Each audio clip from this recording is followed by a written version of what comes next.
Oh, yeah, okay, well, let's cover this real quick. We played the Okay. same one.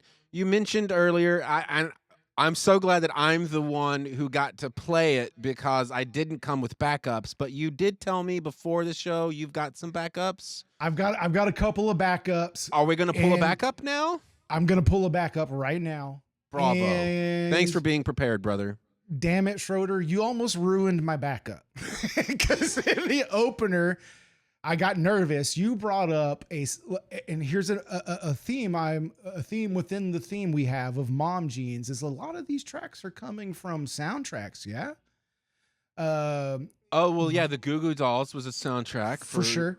Oh, You so was the brought up- Dido. That's right. Yeah. Yes. Yeah. Look at that. City of Angels was a film you brought up, and you brought up that soundtrack. And oh my God. Oh my God. I brought up the Goo Goo Dolls. You did. Oh, But I brought up went- Alanis. But you brought up Alanis, and I said, you know what, Schroeder? I'm going to fill your hole. Yeah, dude.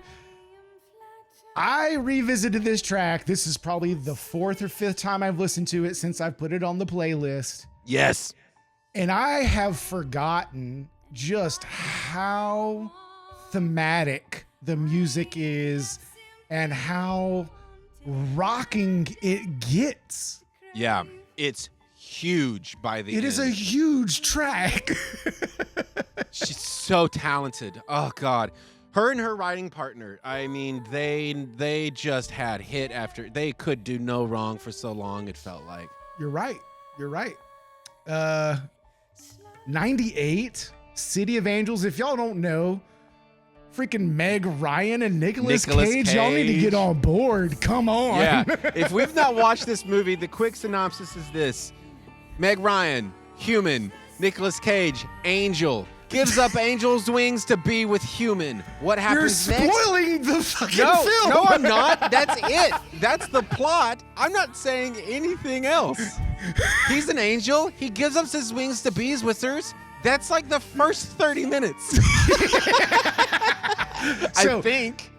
This reminds me, you brought up last episode another film about angels. Do you remember it? Angels in the Outfield, one of my favorite movies. No, it was Michael. Because Oh, I God, told you yeah. about seeing Michael. Right. Michael, yeah. With old Yes. Johnny T. So yeah, this is Alanis Morissette, if you didn't know, from the City of Angels soundtrack, if you didn't know, straight out of Canada, if you didn't know. I love how you presume people know this stuff as Oh, if dude, they're how do all you not 44 know? years old. Yes. This is from the year 1998 when everyone else was alive as well. Yeah. Vandy, I hate to burst your bubble, but because I work with young people most of the time in the creative field, none of them understand 1998 and everything Dude, that happened within it. So I work with a team across the state, and I can throw out references that I know for a fact you would get before I finish the reference. And I'm working with these youngsters that are looking at me like I have lost all of my marbles. Yep. They've not seen any of these movies. They've not seen or listened to any of these albums or soundtracks. They're like, soundtrack? Who listens to this? What are you talking about? Soundtracks were pushing all kinds of artists back in the 90s. Oh, yeah. Yeah, no, my constant situation I fall into is that the people I'm working with, I go, oh, yeah, that's a great riff. If you kind of did this thing, so we make it a little bit more like XYZ, Yeah. they'll be like, what? Yeah. So I do want to point out, Yeah. do you realize what's making this section so rocking is just one distorted bass? That bass has got a those little bit strings of are doing a rumble. lot of work. Yeah, no. But it, like rocking, right?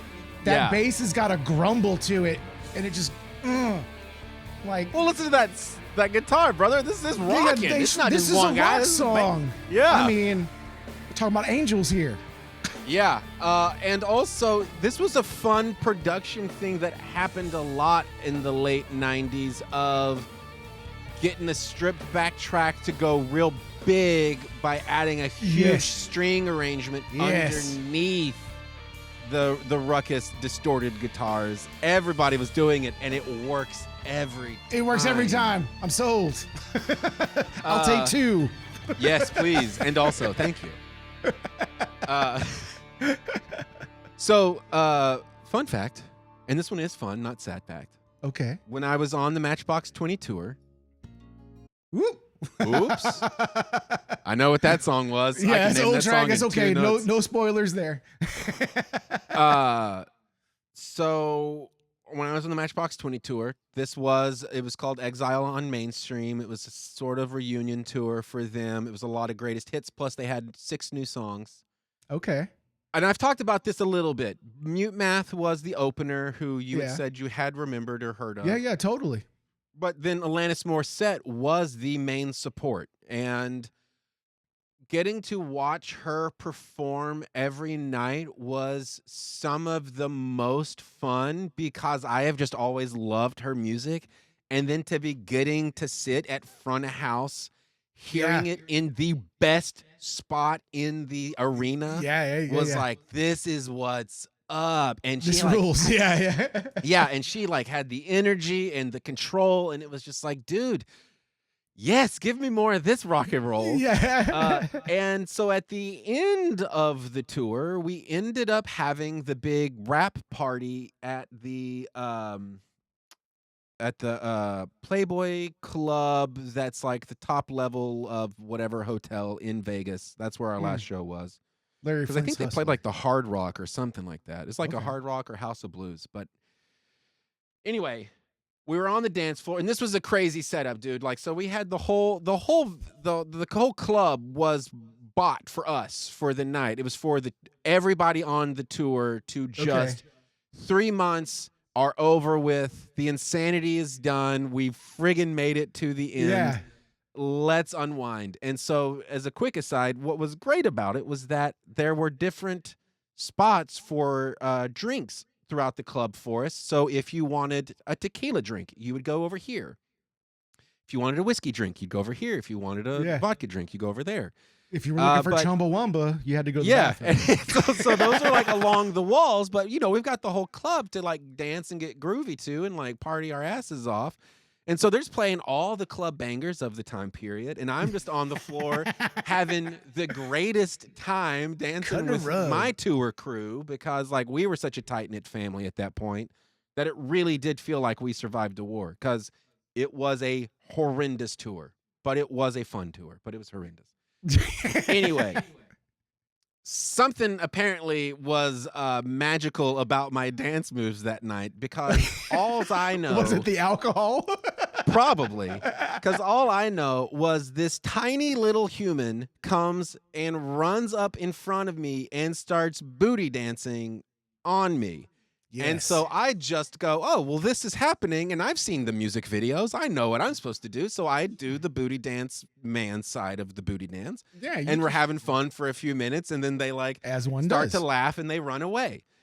And then my crew of my teammates on the crew are all looking at me bug-eyed and like shocked, like what in the world? And I go, what? What's going on? What happened? What happened? Turns out that little human was Alanis Morissette. No shit. Yes. And so they had to inform me of who I had just booty grinded upon. You just grinded on Dave it wasn't Coulier's former woman. Well, it wasn't full. It wasn't like that, but yeah, pretty much. It was like the concept of it. In my mind, it was the grindiest of grinds. But it wasn't. It was very PG, everyone. She is an adult woman. Yes. Not a child. She's Canadian. I heard they're very polite. She was very polite. She giggled and she ran away. And I was like, well, that was cool, whatever that was. And then I was informed of what that was. And then you found out, yeah. But anyway, yeah. I like to tell that story as often as I can because it's my favorite. Yeah, that's a good one. I would totally lie. Like it was like 2 live crew grinding. No, because again, like I've reiterated over and over again, everyone you meet in your life will always be in your life. And so on the chance that I get an opportunity to work with her again, I want to make sure that the story is true. That's right. It was PG. And Alanis Morissette, if this finds your desk, I totally will produce a song for you. Just come on by. It will be no big deal. That's right. Like nothing ever happened. It'll be like nothing ever happened.